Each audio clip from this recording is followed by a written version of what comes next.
안녕하십니까. 자, 오늘은 이제 두 번째 시간. 우리 지난 시간에 조세의 기초 이론에 대해서 여러분들 말씀드렸었죠? 자, 오늘은 이제 납세 의무에 대해서 여러분들 정리를 해드릴 건데, 이번 시간에는 자, 우리가 세금을 내야 할 의무를 뭐라고 이야기하느냐면 납세 의무라 그래요. 근데 납세 의무는 내 마음대로 세금을 내거나 정부가 마음대로 세금을 부과할 수는 없어요. 그래서 일정한 과정을 거쳐서 진행을 하도록 돼 있는데, 자, 납세의무는 어떻게 돼 있느냐면 일단 기본적으로 생겨야 됩니다. 납세의무가 생기는 것을 뭐라고 이야기하느냐면 성립이라 그래요. 성립. 그리고 납세의무가 생겼으면 그걸 뭐 하느냐? 확실하게 정해야 돼요. 정하는 것을 뭐라고 하느냐면 확정이라고 하고요. 그리고 그걸 없애는 과정이 있습니다. 없애는 과정을 뭐라고 하느냐면 소멸이라고 합니다. 그래서 요 세 단계가 계속 이어지는 거죠. 그러니까 성립이 안 되는데 확정이 될 수는 없고, 확정이 안 되는데 소멸이 될 수는 없어요. 그래서 이 과정이 이대로 가는데, 자, 여러분들 간단하게 생각하시면 돼요. 어떻게 생각하시면 되느냐면, 배가 고파요. 배가 고프면 뭘 먹겠죠? 자, 그때 배가 고프다. 요게 뭐냐면 성립이에요. 자, 배가 고프니까 뭔가를 먹고 싶어요. 근데 배도 안 고픈데 먹고 싶다라는 생각이 들까요? 물론 그럴 수도 있어요. 배도 안 고픈데 먹고 싶을 수도 있겠죠? 근데 대부분은 기본적으로 보면 우리가 뭔가를 먹고 싶다라고 이야기했을 때는 뭔가 굉장히 맛있는 게 있거나, 내가 엄청 배가 불러요. 엄청 배가 부른데도 요거 안 먹으면 내 평생 후회할 것 같아요. 그러면은 먹겠지만, 일반적으로 봤을 때 아주 특별한 경우를 제외하고는, 자, 일반적으로 봤을 때 뭔가를 먹겠다라고 생각을 할 때는 배가 고프겠죠. 배가 고파야 뭔가를 먹고 싶겠죠. 그러면 배가 고프다가 뭐냐면 성립. 그래서 성립은 되게 추상적인 거예요. 나 배고파. 그러면 이제 그 다음은 어떻게 해요? 먹겠죠? 근데 중요한 건 뭐냐면 안 먹을 수도 있죠. 나 지금 엄청 배가 고픈데 저녁입니다. 저녁 9시가 넘었는데 너무 배가 고픈 거예요. 근데 내일 대장 내시경이 있어요. 오늘 하루 종일 먹지 말아요. 9시 이후부터는 먹지 말아요. 그러면은 먹고 싶어도 못 먹을 수도 있죠. 아니면은 먹을 수 있어요. 그러면 이제 고민이 되는 거예요. 뭘 고민을 해요? 뭘 먹을까? 저녁인데 라면을 먹기는 좀 애매하고, 그렇다고 해서 뭐 과자를 먹을까? 아니야. 그냥 맥주를 한 잔 더 할까? 뭐 이런 식으로 해서 뭔가를 먹겠다라는 이야기를 할 거예요. 그걸 정해요. 뭐 하나를. 그게 확정이죠. 그래서 그걸 먹어요. 먹으면 배고픔이 사라지겠죠? 그게 소멸이에요.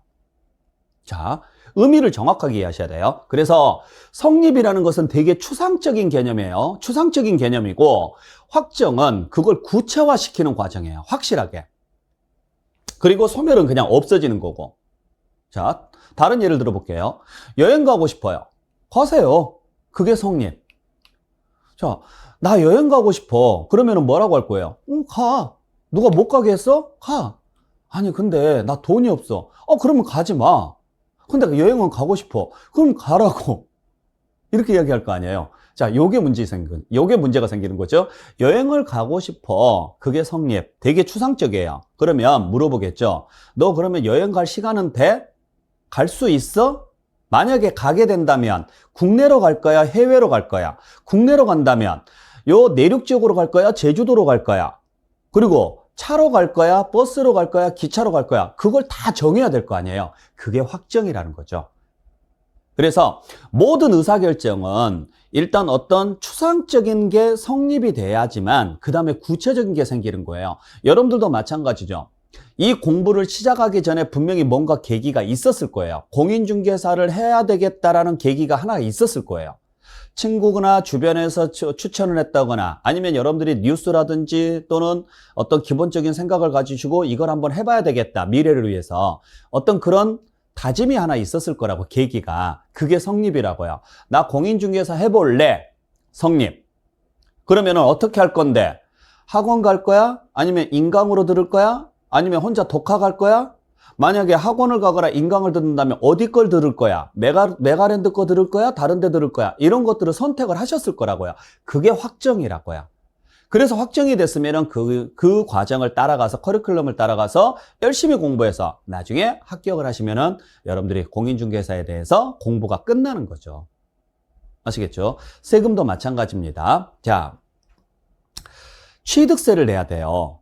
취득세를 내야 되는데 그러면 취득세를 내려면 제일 먼저 뭐부터 해야 돼요? 그렇죠. 취득을 먼저 해야죠. 취득도 안 했는데 취득세가 나올 수가 없잖아요. 그래서 취득했다가 성립이에요. 나 이번에 아파트 하나 취득했어. 너 취득세 납세무 생겼네? 그러면 근데 얼마를 내야 될지 모르겠어. 그래? 그러면 뭐 법무사라든지 아니면은 세법 전문가한테 한번 물어보자. 얼마를 언제까지 누구에게 어떻게 내야 되는지를 물어보자. 그게 확정. 그렇게 해서 금액도 나왔고 어떻게 내야 될지도 나왔다. 그래서 그걸 납부하면 소멸이 되는 거죠. 아시겠죠? 자, 그래서 일단 납세무는 성립이 돼야 된다. 그리고 나서 그걸 구체화시켜야 된다. 확정을 시켜야 된다. 그리고 언젠가는 이걸 소멸을 시켜야 된다. 자, 그러면 납세무는 언제 성립할 것인가? 이걸 쭉 보셔야 되는데 뭐 나머지 내용은 나중에 가서 정리하는 걸로 하고 취득세만 간단하게 한번 볼게요. 자, 취득세는 어떨 때 내는 세금이냐? 취득할 때 내는 세금이에요. 그러니까 언제 납세무가 성립이 되는 거예요? 그죠? 취득했을 때. 자, 등록면허세도 마찬가지입니다. 등록면허세가 두 가지 세금이 있거든요. 하나는 등록에 대한 등록면허세가 있고 또 하나는 면허에 대한 등록면허세가 있는데 옛날에는 등록세하고 면허세로 두 개로 나누어져 있었어요. 근데 이걸 한 5년 전에 통합을 시켰어요. 그래서 지금은 등록 면허세라고 하는데 우리는 그 중에서 어디만 배울 거냐면 등록만 배울 거예요. 그러면 등록면허세는 왜 내는 세금이냐? 글자 그대로 등기할 때 내는 세금이에요. 그렇기 때문에 그걸 등기 또는 등록하는 때 납세무가 성립합니다. 즉, 취득세나 등록면허세처럼 어떤 행위가 있어서 내는 세금 등은 그 행위가 있었을 때 납세무가 성립한다. 이렇게 가요. 그렇게 해서 이제 취득을 했고, 자, 취득을 해서 등기까지 했어요. 취득을 해서 등기까지 했으면 그 다음은 내 재산이죠. 내가 가지고 있는 동안에 매년 내야 되는 세금이 있어요. 그게 뭐예요? 재산세죠. 자, 재산세는 어떤 행위가 있어서 내는 거 아니죠. 그냥 재산이 있으니까 내는 세금이거든요. 그래서 이렇게 아무런 행위도 안 했는데 내는 세금들이 있거든요. 그러한 것들은 날짜를 정해줬어요. 그걸 무슨 날이라고 하느냐면 과세 기준일이라 그래요. 그래서 이날에 재산이 있으면 세금 내셔야 됩니다 라고 딱 정해놨는데 그걸 무슨 날이라고 하느냐면 과세 기준일이라고 하고 현행 6월 1일로 되어 있습니다. 그래서 자, 재산세는 왜 내는 세금이냐? 재산이 있기 때문에 내는 세금이다. 물론 틀린 말은 아니지만 좀 더 구체적으로 이야기를 하면 6월 1일 날 재산이 있으니까 내는 세금이 재산세입니다 라고 하셔야 돼요. 그러면 뒤집어서 말하면 6월 1일 날 재산이 없어요. 그러면 재산세 나와요? 안 나와요? 안 나오겠죠. 그럼 우리가 재산세를 안 내는 방법이 하나 있죠. 일단 6월 1일만 피하면 되죠. 그죠? 그래서 달력에서 6월 1일을 지워버리면 되는데 그럴 수는 없으니까 자, 1년 내내 가지고 있어요. 그럼 무조건 재산세는 내셔야 돼요. 왜냐면 1년 중에 6월 1일은 무조건 들어갈 거니까. 자, 그러면 어차피 보유 중에는 그리고 6월 1일이 한 번 오는 게 아니라 매년 찾아오죠. 그래서 우리가 재산세를 매년 내는 거거든요. 근데 만약에 내가 이 재산을 중간에 산다거나 중간에 판다거나 했을 때는 6월 1일만 피하면 올해 재산세는 안 나오겠죠. 참고로 재산세는 자동차세하고는 좀 다르게 자동차세는 월할 계산을 해요. 예를 들어서 내가 4개월 가지고 있다가 팔았다 그러면 1년치 중에서 4개월치는 내가 내고 나머지 8개월치는 상대방 쪽에서 냅니다. 근데 재산세는 그런 거 없어요. 굉장히 깔끔한 세금이에요. 1년 내내 눈 감고 있다가 딱 하루 6월 1일 날 딱 하루만 눈을 떠요. 그래서 그날 걸린 사람이 무조건 1년치 다 내는 거예요. 그러니까 내가 6월 1일에만 재산이 없으면 돼요. 그러면 예를 들어서 6월 2일 날 사요. 6월 2일 날 사가지고 그 다음 연도 5월 31일 날 팔아요. 그리고 다시 6월 2일 날 또 사요. 그리고 그 다음 연도 5월 31일 날 팔아요. 이런 식으로 계속 가게 되면 재산세 없겠죠. 이 짓을 안 하죠? 왜? 재산세 피하려다가 취득세, 양도소득세 매년 내게 생겼잖아요. 그래서 그냥 차라리 그럴 바에는 재산세 내착을 해서 그대로 가는 거고, 그대로 그냥 보유하면서 재산세를 내시는 거고, 만약에 팔아야 되거나 사야 될 때는 6월 1일을 피하시는 게 좋아요. 그러면은 사는 사람 입장에서는 언제 사야 될까요? 그렇죠. 6월 1일 이후에 사시면 올해 재산세는 안 나오겠죠. 어느 날을 기준으로 판단하니까? 6월 1일을 기준으로 판단하니까. 그러니까 6월 1일 이후에 사면 6월 1일에는 매도자 재산이잖아요. 그래서 매도자가 세금을 내는 거고, 파는 사람 입장에서는 6월 1일 전에 파는 게 좋겠죠. 그래야 6월 1일에는 매수자 재산이 되니까. 그래서 만약에 이때 팔았다, 매매로. 그러면 갑이 을에게 팔았는데 잔금일이 5월 30일이다, 잔금일이. 그러면 6월 1일에는 누구 재산이에요? 을의 재산이니까 을이 1년치를 다 내야죠. 그래서 잔금 날짜가 5월 말에서 6월 초로 잡힐 때는요, 매도자하고 매수자하고 싸움이 생겨요. 매도자는 잔금일을 늦어도 5월 31일까지로 하려고 할 것이고, 매수자는 잔금일을 6월 2일이나 3일로 하려고 할 것이고요. 그래서 실무에서는 보통 공인중개사가 그냥 계약서에다가 아무 날짜로 적어 놓은 다음에 나중에 재산세 나오면 둘이 반반으로 내는 걸로 합의합시다 해서 그렇게 특약을 걸어주는 케이스가 좀 있어요. 실제로는 둘이 반반씩 내지는 않습니다. 법률상으로는 둘이 반반씩 낼 수는 없어요. 그냥 합의에 의해서 반반씩 내는 거지, 법률상으로는 무조건 6월 1일 시점에 소유자가 내는 거예요.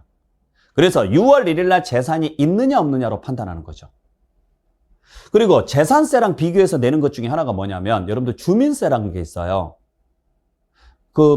매년 주민세 내죠. 뭐 몇천 원에서 몇만 원 정도, 한 2만 원 이내로 해서 보통 몇천 원 정도 내실 건데, 그 주민세는 세대주라는 이유만으로 내는 거예요. 세대주라는 이유만으로. 그러니까 이것도 어떤 행위가 있어서 내는 게 아니거든요. 그래서 이것도 과세 기준일로 가는데, 얘는 며칠로 잡느냐면 7월 1일로 잡아요. 그냥 참고로 말씀을 드리는 거예요. 네. 자, 그 다음에 그 외에 이제 나머지 것은 그냥 보시고, 자, 국세도 마찬가지입니다. 근데 국세에서, 자, 취득을 했으면은 취득세를 내요. 그리고 등기할 때 등록면허세를 내요. 그리고 가지고 있는 동안에 재산세를 낸단 말이에요. 그리고 그 재산세 낸 사람 중에 재산이 너무 많다고 여겨지는 사람이 있어요. 그 사람한테 다시 한번 추가로 재산세를 부과합니다. 그걸 뭐라고 이야기하느냐면 종합부동산세라 그래요. 그러니까 6월 1일 날 재산이 있으면 일단 재산세를 1차적으로 내요. 그리고 그 재산이 너무 많으면 한 번 더 내요. 그게 종합부동산세예요. 그래서 종합부동산세는 누가 내는 거냐면 재산세를 낸 사람 중에서 일부가 내는 거예요. 혹시라도 주변에서 나 재산세 안 나왔는데 이번에 종합부동산세는 나왔어, 그러면은 만나지 마세요. 그 사람 사기꾼이에요. 재산세가 안 나왔는데 종합부동산세가 나온다? 이건 있을 수 없는 일이에요. 아셨죠? 그래서 종합부동산세도 6월 1일 날 재산이 있어야 나온다. 그래서 6월 1일인 과세 기준일에 납세무가 성립한다. 이런 식으로 표현을 합니다. 자, 그렇게 해서 이제 가지고 있는 동안에 임대를 하거나 양도를 해서 돈을 벌면 그때 가서 무슨 세금을 내느냐면 소득세라는 세금을 내는데, 자, 소득세 주의하셔야 돼요. 소득세는 납세무가 언제 생기느냐면 기간이 끝나는 때라 그래요. 기간이 끝나는 때 납세무가 생깁니다. 이렇게 표현합니다. 자, 그래서 여러분들께서 지금 보셔야 될 게 뭘 보셔야 되느냐면 이걸 잘 보셔야 돼요. 자, 소득세는 소득이 발생할 때 납세무가 생깁니다. 그러시면 안 돼요. 취득세는 취득하는 때, 등록면허세는 등기 등록하는 때. 자, 이렇듯 취득세나 등록면허세처럼 어떤 행위가 있어서 내는 세금은 그 글자를 그대로 집어넣으세요. 취득세니까 취득하는 때고 등록면허세니까 등록하는 때예요. 그 다음에 재산세나 종합부동산세처럼 아무런 행위 없이 내는 세금은 날짜를 딱 정해줬어요. 그걸 무슨 날이라고 한다? 과세 기준일. 현행 6월 1일로 잡혀있다 그랬죠? 자, 그러면 이제 소득세가 문제인데, 소득세는 돈을 벌 때 내는 거거든요. 그러면 소득이 발생을 했을 때 납세무가 생긴다, 이렇게 오해하시는 분들이 계시는데 잘 보셔야 돼요. 소득이 발생을 하면 내는 세금이 두 가지가 있어요. 법인이 벌어들인 소득에 대해서 내는 세금을 법인소득세라고 하고, 개인이 벌어들인 소득에 대해서 내는 세금을 개인소득세라 그래요. 그때 법인소득세는 소득자를 빼고 법인세라고 하고, 개인소득세는 개인자를 빼서 소득세라 그래요. 그래서 우리가 법인세다 그러면 이건 법인소득세구나. 소득세다 그러면 이건 개인소득세구나. 그렇게 생각하시면 돼요. 그때 요 소득세가 요때 소득이라는 말이 무슨 말이에요, 여러분들? 소득이 무슨 말인지 아세요? 소득은 이익입니다. 이익. 아시겠어요? 그래서 우리가 벌어들인 돈을 뭐라고 이야기하느냐면 수입이라고 그래요. 벌어들인 돈을 수입이라고 하고, 이 돈을 벌기 위해서 쓴 돈을 뭐라고 하느냐면 지출이라고 그래요. 또는 경비라고 이야기를 하죠. 그래서 수입에서 지출을 빼요. 그랬더니 플러스 잔액이 남네요. 즉 수입이 더 컸네요. 이걸 뭐라고 이야기해요? 이익이라고 하고, 만약에 지출이 더 컸어요. 이걸 손실이라 그래요. 그때 요 이익을 세법에서는 뭐라고 이야기하느냐? 이걸 소득이라고 한다고요. 여기에 대해서 내는 세금이 소득세예요. 대신 손실은 결손이라 그래요. 결손이 발생을 하면 세금은 안 내요. 그러니까 여러분들이 소득세는 돈을 벌었기 때문에 내는 세금이다 이렇게 생각하시면 안 돼요. 소득세는 돈을 벌었기 때문에 내는 게 아니라 돈을 벌어서 이익이 남아야 내는 세금이 소득세예요. 그러니까 소득세를 냈다는 이야기는 계산상 이익이 나왔다는 이야기예요. 계산상 이익이. 아시겠어요? 예를 들어서 내가 소득이 1,000만 원이야 이렇게 이야기를 하거든요. 보통 이제 실무적으로 이야기했을 때 막 섞어서 이야기를 하긴 하는데, 나 소득이 1,000만 원이야 라고 이야기하면 오해하시는 분들이 저 사람 1,000만 원밖에 못 벌었나 봐 1년에 뭐 이런 식으로 이야기하는 사람들이 있어요. 근데 그게 아니라 소득이 1,000만 원이라는 이야기는 1년에 20억을 벌었는데 지출이요 19억 9천만 원일 수도 있다는 이야기예요. 그러니까 소득이 얼마냐 이 말하고 수입이 얼마냐 이 말하고는 완전히 달라요. 연봉 얼마야? 예를 들어서 연봉 6천만 원이야. 그 말은요, 수입이 6천만 원이라는 이야기지 소득이 6천만 원이라는 이야기가 아니에요. 아시겠죠? 그래서 이게 실무에서는 보통 매출이라고 이야기하고, 요게 이익이라고 이야기하고, 소득세는 여기에 대해서 내는 세금이에요. 그러면 일단 이익이 나오려면 기본적으로 뭐는 생겨야 돼요? 수입은 있어야 되겠죠. 그죠? 근데 수입이 어쩌다 한 번씩 생겨요? 아니잖아요. 우리는 경제활동을 매일매일 하죠. 매일매일. 그래서 만약에 소득이 발생을 할 때 납세무가 성립이 된다. 이 말은 소득이 발생할 때마다 세금 내라는 이야기인데, 소득이 발생하려면 수입이 있어야 돼요. 그러면은 음식점을 하시는 분들 같은 경우에는 매일매일 음식을 팔아서 돈을 받잖아요. 수입이 생기죠? 그러면 음식 하나 팔아서 수입이 생기면 소득이 생긴 거죠. 왜냐면 수입에서 팔 때 원가보다 비싸게 팔 거니까 당연히 이익이 나올 거예요. 그러면 그 이익에 대해서 세무서 가서 세금 내고 다시 와서 또 한 손님 받고, 이 손님이 음식값 계산하면 또 세무서 가서 문 닫고 세무서 가서 세금 내고 이렇게 해야 되냐고요. 그렇게는 못 하죠. 그래서 어떻게 하기로 했느냐면, 매일매일 세금을 냈다가는 큰일 나겠다. 장사 못 하겠다. 일 못 하겠다. 그래서 그러지 말고 기간을 잡아줄게요. 기간을 잡아줄 테니까 그 기간 동안 그냥 수입하고 지출을 한꺼번에 모아서 정산합시다. 그래서 그 기간을 무슨 기간이라고 하느냐면 과세가 되는 기간이다. 그래서 과세 기간이라고 하고, 요 기간 동안에 발생한 걸 한꺼번에 묶읍시다. 이 전체에서 발생하는 수입에서 이 전체에서 발생하는 지출을 빼서 계산합시다. 이렇게 가는 거예요. 그러면 이 기간이 뭐가 돼야 돼요? 끝나야죠. 끝나야 세금 계산이 가능하죠. 그래서 끝날 때 납세무가 성립한다. 이런 식으로 표현을 합니다. 잘 기억하셔야 돼요. 그래서 수시로 장사하라고요. 돈도 벌고 지출도 하고 수시로 하십시오. 신경 안 쓸 테니까 나중에 그 기간이 끝나면 한꺼번에 모아서 정산합시다. 그때 기간이 1월 1일부터 12월 31일까지예요. 그래서 근로자들이 연말정산을 언제 하는 거예요? 다음 연도 1월 달에 하는 거예요. 왜? 올해 소득세 납세의무는 올해가 끝나야 생기니까. 그러니까 지금 내가 10억을 벌었어요. 그렇다고 해서 소득세 낼 의무가 있느냐? 없어요. 올해가 끝나야 납세의무가 생겨요. 그래서 소득세는 1년이 끝나면 언제 내는 거냐? 다음 연도 5월 달에 내는 거죠. 기본적으로.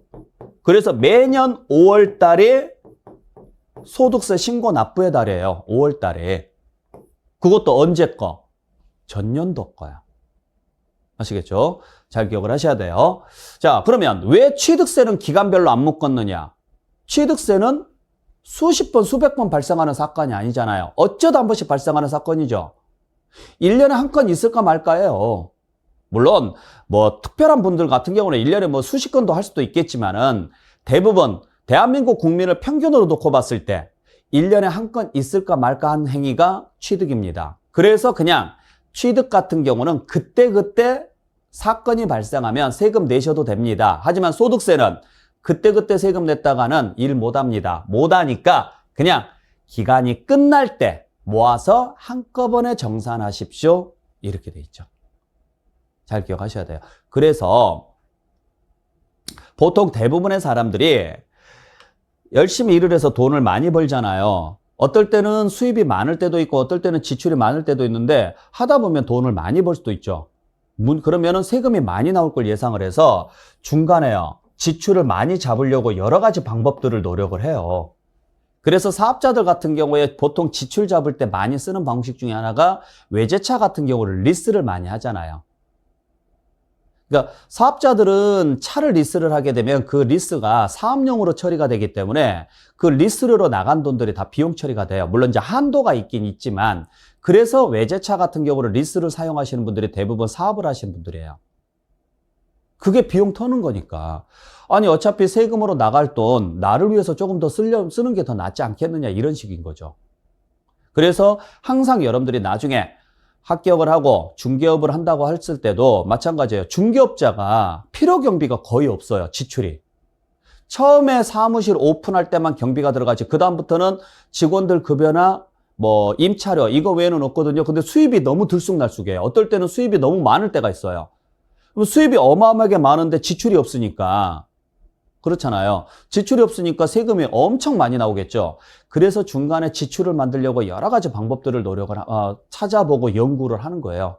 물론 이제 이러한 부분들은 여러분들 실무 나가서 배우셔야 돼요. 불법적인 행위를 하시면 안 되고 이제 합법적인 방법들을 찾아가지고 자 그렇게 보시면 돼요. 자 그래서 다시 한번 정리할게요. 취득세는 언제 납세의무가 성립하느냐? 취득하는 때. 등록면허세는 등기 등록하는 때. 재산세나 종합부동산세는 과세 기준일인 6월 1일 이렇게 보시면 되죠. 그 다음에 소득세는 과세 기간이 끝나는 때. 이때 과세 기간은 1월 1일부터 12월 31일까지예요. 자, 그러면 이제 간단하게 정의를 좀 해볼 건데 잘 보세요. 자, 우리가 세금은 두 종류가 있어요. 뭐가 있느냐면 납세의무가 일단 생깁니다. 납세의무가 생기면 법으로 정해놓은 날짜까지 법으로 정해놨다 그래서 법정 기한이라 그래요. 요 법으로 정해놓은 날짜까지 납세의무자가 신고를 하고 납부까지 해야 되는 세금이 있고 또 하나는 납세의무가 성립이 되면 납세의무가 생기면 우리가 할 건 아무것도 없어요. 그냥 가만히 있으면 돼요. 처음부터 정부에서 직접 세금을 계산해 주는 경우가 있어요. 이걸 뭐라고 하느냐면 결정이라 그래요. 결정. 그래서 세금은 두 종류가 있습니다. 내가 직접 신고하고 납부하는 세금이 있는가 하면 내가 할 건 아무것도 없어요. 그냥 나는 가만히 있으면 돼요. 정부에서 알아서 내가 내야 될 세금을 계산해 주는 케이스가 있어요. 그때 정부가 세금을 계산해 주는 것을 뭐라고 이야기하느냐면 결정. 내가 직접 계산해서 내는 것을 신고. 자, 그랬을 때 대부분의 세금은 다 뭐 하는 세금이냐면 다 신고하는 세금이에요. 자, 생각을 해보세요. 정부 입장에서는 여러분들을 믿을까요? 안 믿을까요? 믿을까요? 자, 여러분들 정부는 채권자예요. 그죠? 우리는 채무자예요. 따지고 보면. 물론 우리가 국가한테 돈을 빌린 것은 아니지만 세금 때문에, 납세무 때문에 우리는 자연적으로 채무자가 되는 거고 국가는 채권자가 돼요. 그러면 채권자는 채무자를 믿겠냐 이거죠. 안 믿겠죠. 왜냐면 채권자 마음은 어떤 마음이냐면 많이, 빨리, 많이 걷고 빨리 걷고 싶겠죠. 채무자 입장은요. 적게 내고 늦게 내고 싶겠죠. 그러니까 채권자 입장에서는 항상 채무자를 의심하는 눈초리로 볼 수밖에 없어요. 그러면 채권자, 네가 내야 될 세금을 알아서 계산해서 내라고 이야기를 할까요? 안 하겠죠. 너 가만히 있어. 내가 너 다 조사해서 얼마를 받아낼지 내가 계산할게, 정부가. 이렇게 하겠죠. 근데 그렇게 안 해요. 어떻게 하느냐? 납세자한테 그냥 하라고 해요. 왜 하라고 하느냐면 귀찮아서 그래요. 귀찮아서.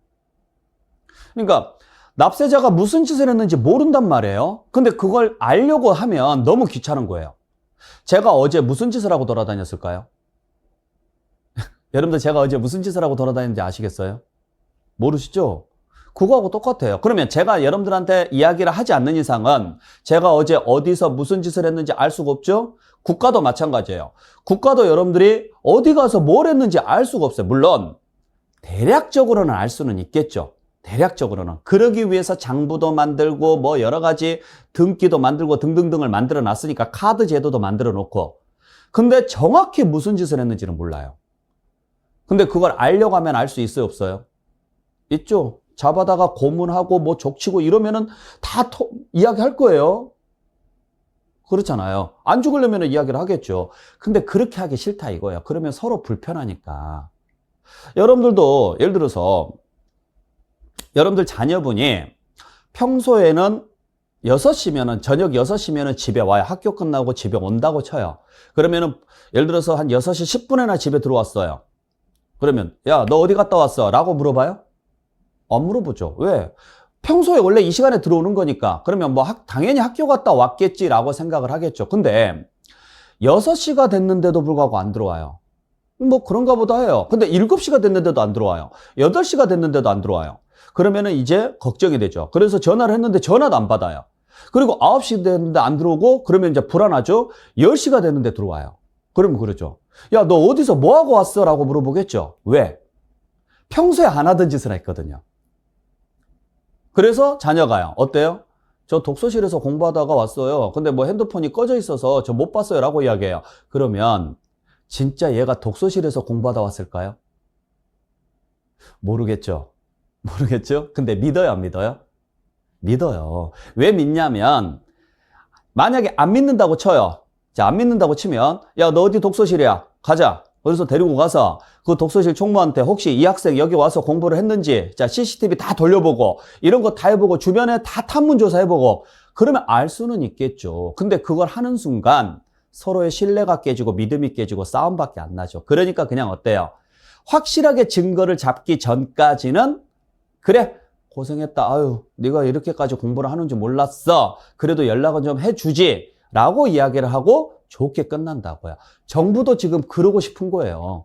그러니까 여러분들이 어디 가서 뭘 했는지는 모르는데 알려고 여러분들을 협박하고 그러기는 귀찮으니까 알아서 적어주세요 라는 이야기예요. 어떤 것들이냐? 여러분들이 뭘 했는지 모르는 것들, 즉 어떤 행위를 했을 때 내는 세금들. 취득세라든지 등록면허세라든지 소득세라든지 이러한 것들이죠.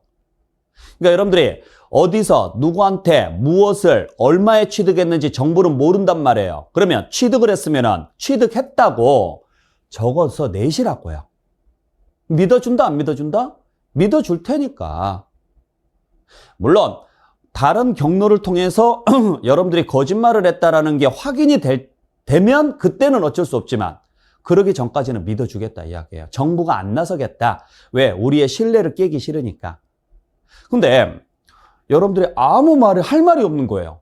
왜? 아무 짓도 안 했으니까. 근데 나오는 세금 있죠. 대표적으로 뭐가 있어요? 그죠? 재산세 같은 경우가 있죠. 그러니까 재산세 같은 경우는 내가 아무 짓도 안 했는데 내는 세금이거든요. 그러면 할 말이 없잖아요. 그러한 것들은 정부에서 알아서 계산해 주는 거예요. 그러니까 잘 생각해 보세요. 여러분들이 나 재산 몇 개 있으라고 매년 가서 신고해요? 아닐걸요? 그냥 아무 생각 없이 있다가 어느 순간에 우편함에 고지서가 꽂혀 있어요. 그러면요, 아, 재산세 나왔구나. 그리고 그냥 넘어가요. 보통 자동이체 걸어놨을 거니까 그렇게 넘어가요. 얼마가 나왔는지 어떻게 계산이 됐는지 아무 상관없어요. 아무 생각 없어요. 왜? 정부에서 알아서 계산을 다 해주니까. 자, 그랬을 때 대부분의 세금은 어떤 행위가 있어서 내는 세금입니다. 그래서 대부분의 세금은 다 신고하는 세금이고 일부 세금에 대해서만 정부에서 결정을 해주는데 대표적인 게 뭐가 있느냐? 재산세나 종합부동산세. 우리가 매년 반복해서 내는 세금, 아무런 행위 없이 매년 반복해서 내는 세금, 재산세나 종합부동산세 또는 자동차세, 이러한 것들이 대표적인 케이스죠. 이걸 제외한 나머지는 다 뭐 해야 돼요? 신고하고 납부해야 돼요. 근데 이렇게 신고 납부를 해야 되는데 여러분들이 안 해요.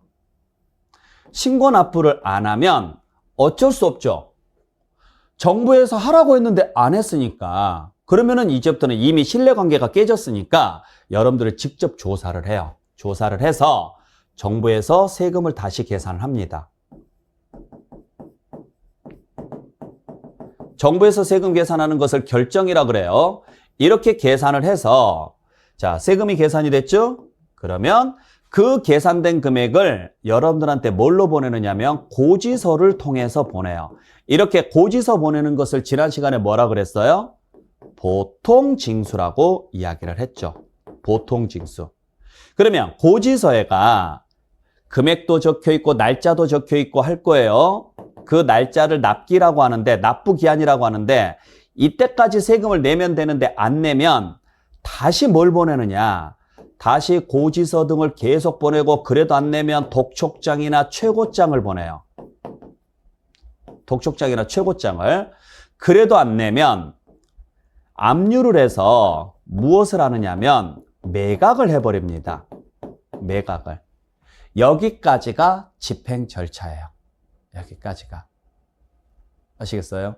자, 그래서 일단 세금을 내려면 제일 먼저 뭐부터 해야 되느냐? 납세무가 먼저 생겨야 된다. 그래서 좀 전에 납세무 성립 시기를 말씀드렸죠? 자, 아파트를 취득을 했어요. 그러면 무슨 납세무가 생긴 거예요? 취득세 납세무가 생겼어요. 그러면 취득세는 어쩌다 한 번씩 발생하는 사건이니까 납세자가 뭐 해야 돼요? 신고하고 납부해야 돼요. 근데 그걸 안 하면 벌금이 들어갑니다. 그때 벌금이 지난 시간에 말씀드렸던 것처럼 가산세라 그래요. 가산세. 벌금까지 추가해서 고지서가 나와요.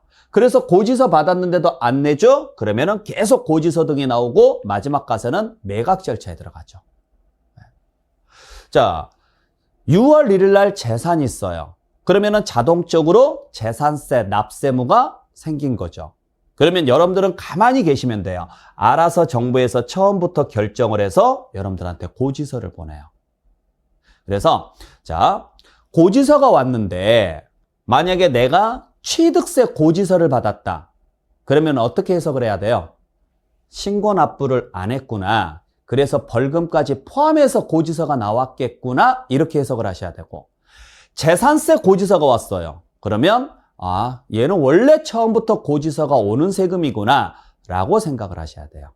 그래서 앞으로 수업을 할 때 제가 그럴 거거든요. 자, 원칙이 신고납부하되, 원칙은 신고납부하되 예외적으로 보통징수합니다. 이렇게 이야기하면 여러분들이 어떻게 해석을 해야 되느냐?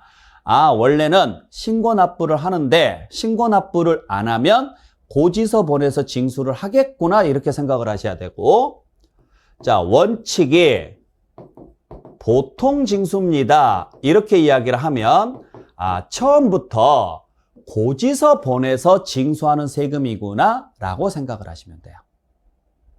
아시겠어요? 네.